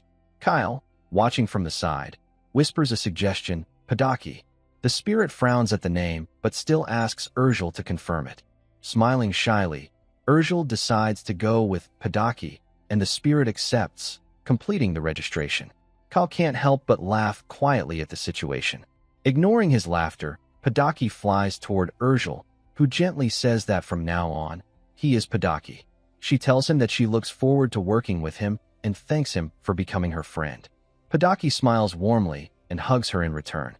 Watching them, Kyle thinks proudly that his talent development project is progressing perfectly.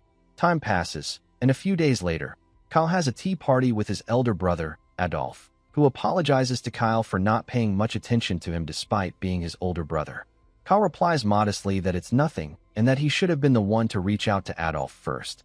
Urgel serves the tea and asks if there is anything else they need. Kyle tells her to go rest since she has worked hard. Urgel nods, takes the order, and begins leaving. As she walks away, Adolf glances at her and asks Kyle if that girl is the one from the slave market, then comments on her beauty. Adolf then tells Kyle that he happens to need a new maid and asks if Kyle can send her to him. Kyle is instantly shocked and angered upon hearing that, calling Adolf a scoundrel in his thoughts.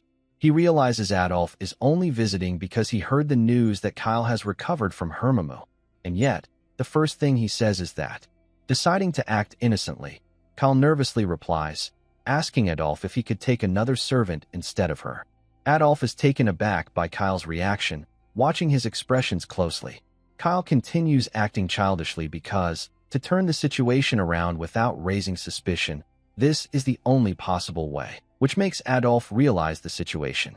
Laughing, Adolf tells Kyle that he was only joking and that he's not such a terrible person that he would take away someone Kyle likes.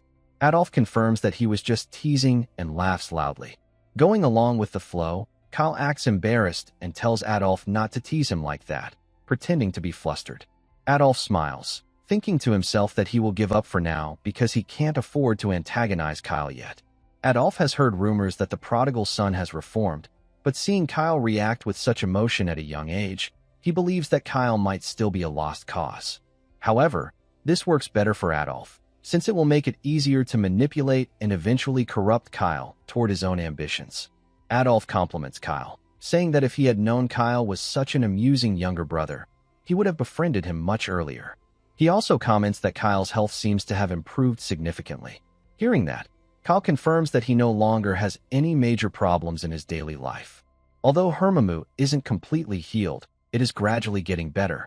Adolf asks if it's really not fully healed yet, and Kyle explains that it's a long-term illness, so it's difficult to recover all at once, but assures Adolf that it is steadily improving.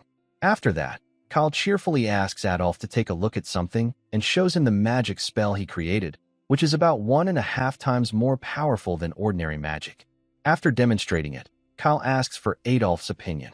Adolf seems more intrigued by Kyle than before and compliments him, saying that it's very impressive that he can even create magic himself. Kyle thanks him innocently, smiling. Although his illness isn't fully cured, Kyle is growing rapidly. At the student level of a first circle mage, this won't affect his position in the succession line. Adolf recalls when Daisy had informed him that Kyle's attitude had changed dramatically, as if he were a different person entirely, and that his magical skills were growing at an alarming rate. At the time, Adolf had thought Daisy's report was exaggerated, but now, seeing Kyle in person, he decides it's best to remain cautious. Even so, Adolf convinces himself that Kyle is still just a 13-year-old boy and not worth worrying about too much. For now, Adolf believes it will be more beneficial to coax Kyle and use him in various ways. When he becomes useless, Adolf plans to simply discard him. After coming to that conclusion, Adolf looks at Kyle and says directly that he has a question, whether Kyle is thinking of joining his side. Kyle acts surprised and asks what Adolf means by that. Adolf studies Kyle's reaction as the room falls silent, but in reality, this is exactly what Kyle had wanted. After a while, the two continue their conversation. Eventually, Adolf agrees to something and tells Kyle that he will get their father's permission for it. Kyle thanks his brother Adolf for trusting him with the matter. After that, Adolf leaves the room and notices Leonhardt standing outside. Leonhardt greets him politely, wishing him a safe journey, which startles Adolf. He hadn't expected Leonhardt to be there. Adolf thinks to himself that Leonhardt is a tough one, hard to read and harder to manipulate.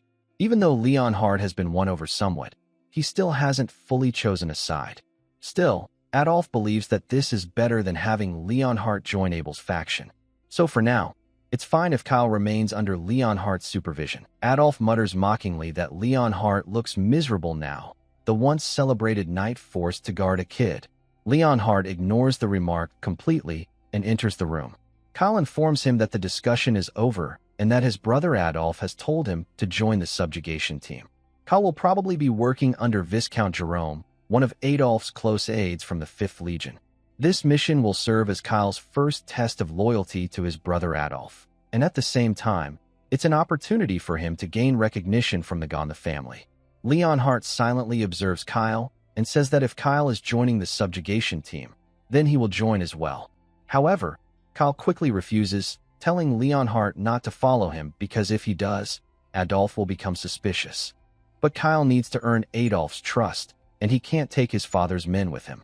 Despite that, Leonhardt insists on going with him because he believes it's dangerous and could be a trap. Kyle agrees that it could indeed be a trap, but explains that Adolf won't trust him easily. This mission is most likely a test to see how useful Kyle is in real combat. Kyle believes there's a high chance that Adolf will intentionally expose him to danger. However, Kyle shows his magic and confidently claims that he can at least protect himself now, so Leonhardt doesn't need to worry. He also adds that he won't be showing his full power during the mission. Then, with a knowing smile, Kyle asks Leonhardt if he has ever heard of the torque function. The scene then shifts to the party's camp. In the southern region of the Traston territory, there lies a dense forest filled with a monster colony. The Celterian Marquis regularly sends out teams to subjugate the monsters there. Standing in the camp among the soldiers, Kyle is greeted by Viscount Jerome, who dismounts from his horse to speak with him.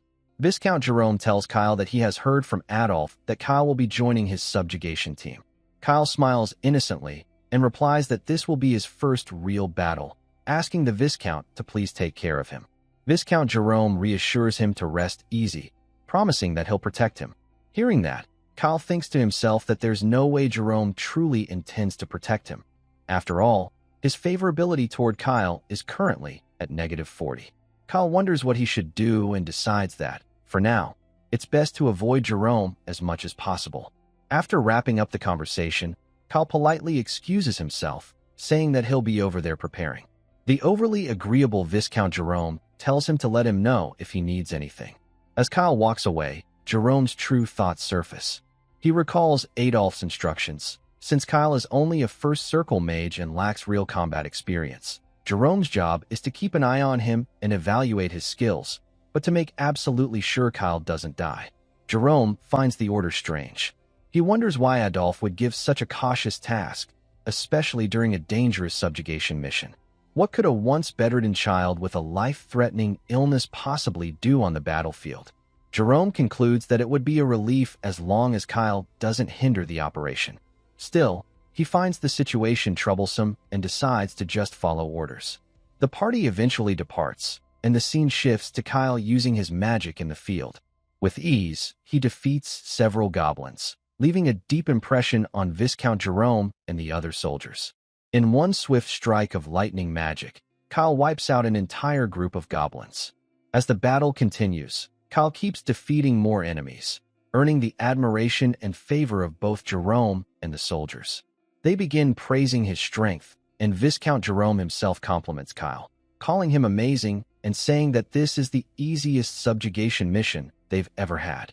Jerome's favorability toward Kyle shoots up to 50 almost instantly. Kyle can't help but think that he's never encountered such an easy person to win over. His favorability score jumped by 90 points in a single day. Viscount Jerome, now smiling brightly, tells Kyle that Adolph will be very pleased to hear about his outstanding performance. Kyle smirks confidently and strikes a pose, deciding it's time to move forward with the next part of his plan. After clearing the battle, everyone gathers around to eat at night. Sitting together, the soldiers congratulate one another for their victory. Kyle blushes and modestly says that he hasn't done anything to deserve such praise, but Viscount Jerome corrects him, saying that Kyle's magic skills are truly impressive. The other soldiers and knights agree with Viscount Jerome, admitting that they were wrong about Kyle. One of the soldiers remarks that since Kyle is so young and always stayed in the manor, they thought he would struggle with both combat and camping. But Kyle not only joined the battle bravely, he also hasn't complained about the harsh camp life or the food. They all find Kyle very mature for his age. Kyle humbly comments that his brother Adolph has also lived like this whenever he went on monster subjugations. Thinking of that, Kyle adds that he couldn't just act like a spoiled child. His words deeply move the soldiers, and several of them even tear up, saying they didn't know Kyle admired Adolph so sincerely. Viscount Jerome, touched by Kyle's words, tells him not to worry because he will personally report to Adolph how much Kyle respects him and how greatly he excelled in battle. Hearing that, Kyle receives a notification that Viscount Jerome's favorability has increased by 60, along with that of the other soldiers and knights. Kyle can't help but think that they're all very easy targets to win over. Later that night, most of the soldiers fall asleep, except for the night guards and Kyle. Stepping out of his tent, Kyle tells one of the guards that he's going to take a short walk before resting. The guard agrees but advises him not to go too far. Kyle smiles, noticing how relaxed they are, thinking how no one suspects anything simply because he's a child. The knights, encouraged by the day's victory, have fallen asleep from exhaustion. There are only a few sentries awake since they don't expect any danger from goblins, but they have no idea about what's coming. Holding a small bottle in his hand, Kyle chuckles quietly and mutters that he used this item for experience farming back in the game. It's an ogre perfume, an item that summons ogres within a 10-kilometer radius, an invention created by Kyle Saltarian himself. Before departing, when Kyle showed this to Leonhard admitted that he had never heard of such a thing before. That's when Kyle realized he was the first to create it, as the world had not yet discovered the recipe for the ogre perfume. Kyle explains that it's literally a perfume that attracts ogres within a set range. The higher the quality, the larger the radius, and since he crafted it himself, it's extremely potent. Leonhard had warned him that their target was only the goblin colony, and that ogres were high-level monsters that would be too dangerous for the team to handle. But Kyle simply replied that this was exactly what he wanted. 12 expert knights are participating in this subjugation, and while goblins might be manageable, ogres are an entirely different matter. When Kyle looks at the regular soldiers of the 5th Legion, He knows that despite being called a Knight Order, though loyal to Adolf, their individual skills are mediocre at best. These soldiers are former criminals who were gathered and brainwashed through dark powers. The intense brainwashing turned them into fanatics, utterly obedient to Adolf. Through this, Adolf not only expanded his influence, but also proved his ability to control even the most hopeless individuals. Kyle realizes that if Adolf decides to act during the succession ceremony, it could lead to tragedy. Even low-level thugs are this corrupted, so the brainwashed high-ranking knights will be far more dangerous. That's why Kyle plans to weaken the 5th Legion as much as possible before the ceremony begins, starting with those 12 elite knights.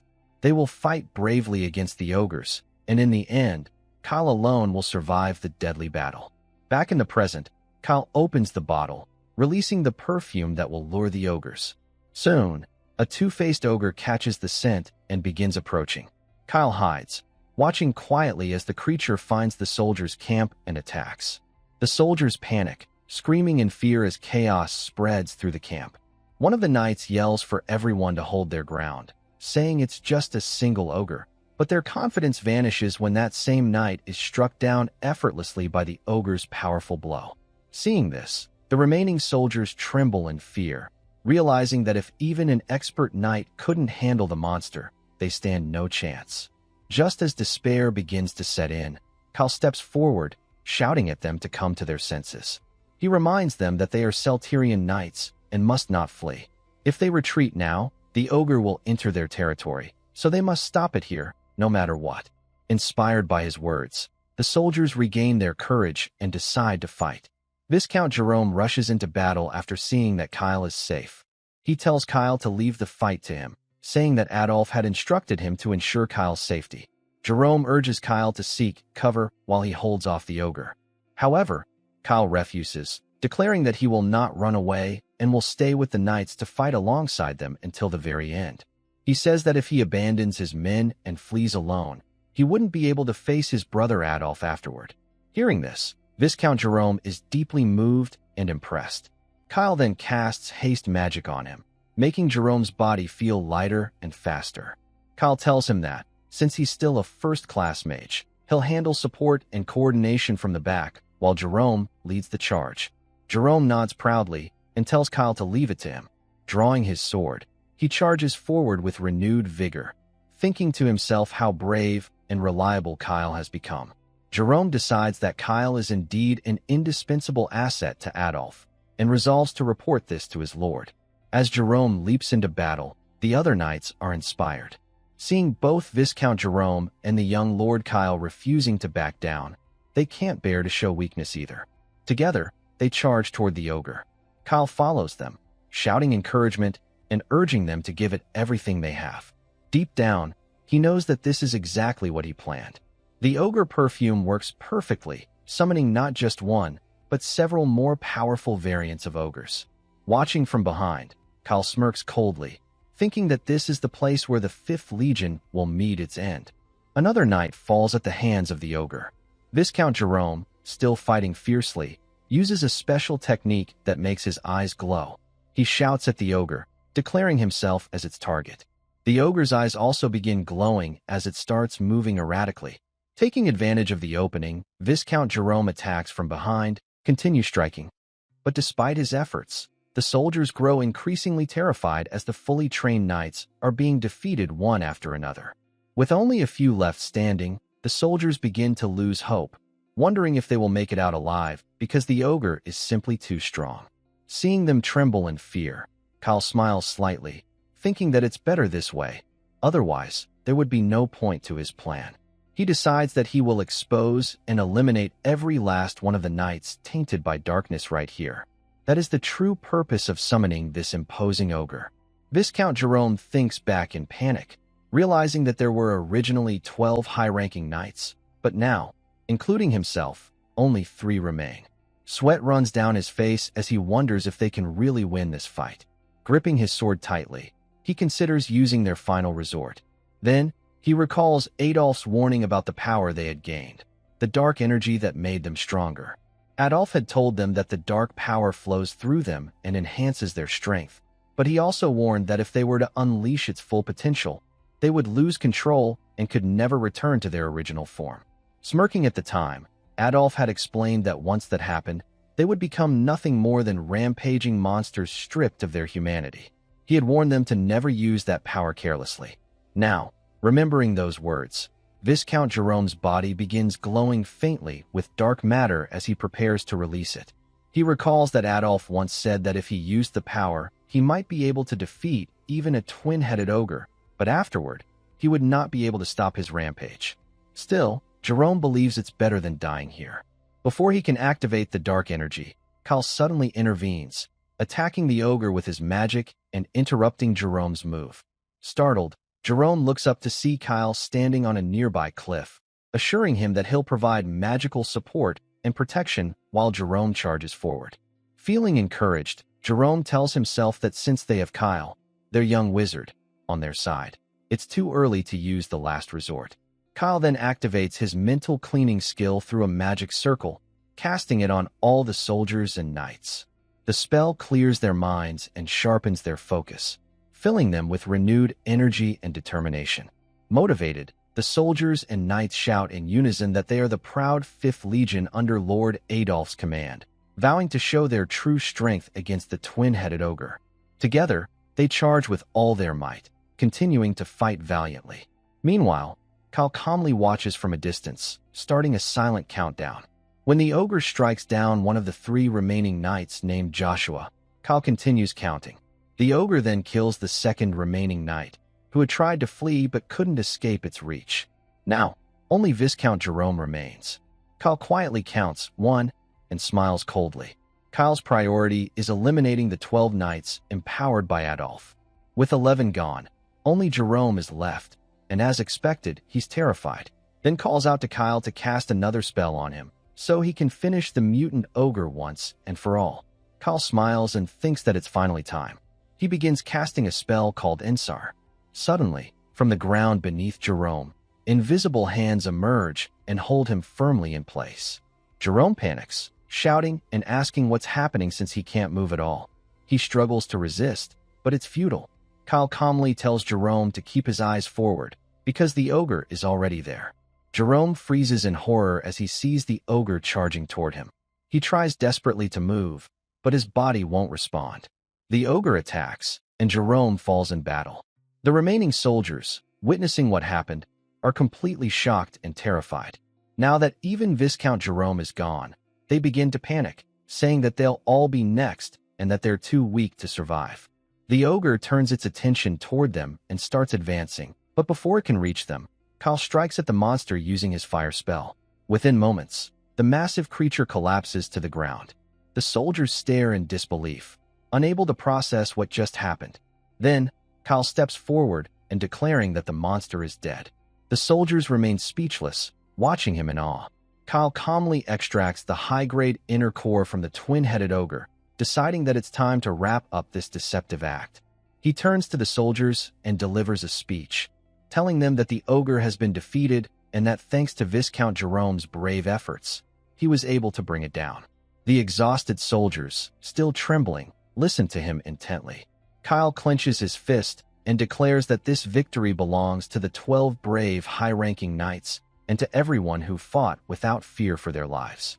He proclaims it as a victory for them all. As the sun rises the next day, its light shines over Kyle, who reassures the soldiers that they succeeded. Hearing those words reignites their spirits. The fear and grief of the night before turn into cheers of triumph. Together, they raise their voices, hailing Kyle as their hero, while he stands among them with a quiet, confident smile. The next day, everyone returns to the estate. The result of the subjugation was officially declared a success.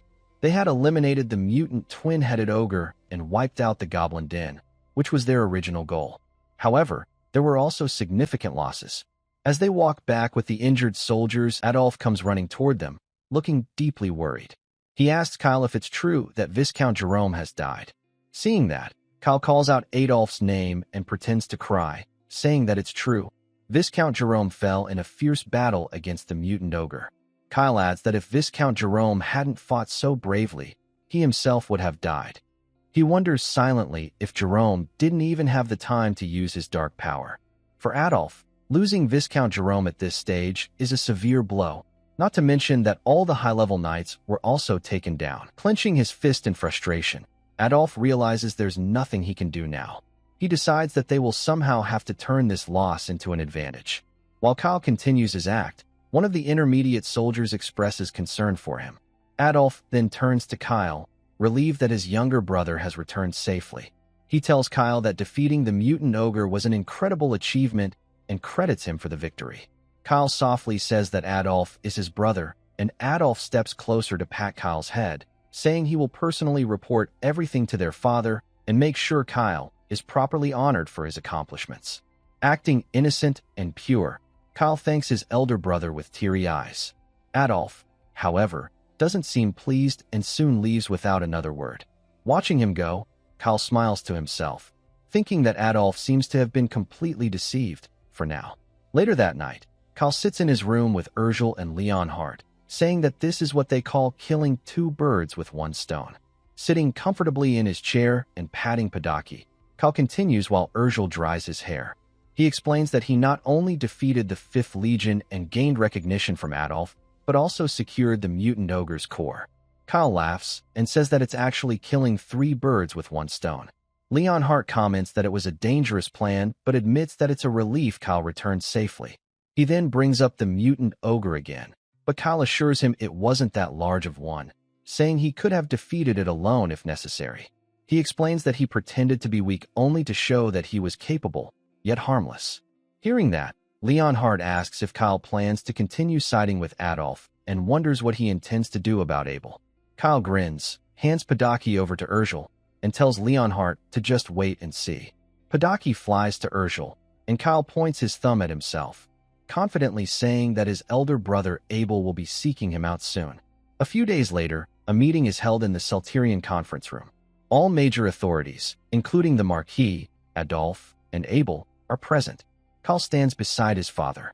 The Marquis opens the session, stating that the purpose of today's meeting is to review the results of the recent expedition. He adds that they will also discuss Kyle's contributions, which were crucial in defeating the mutant ogre. The Marquis then invites anyone with objections to speak. Upon hearing about Kyle's contribution, the nobles begin whispering among themselves.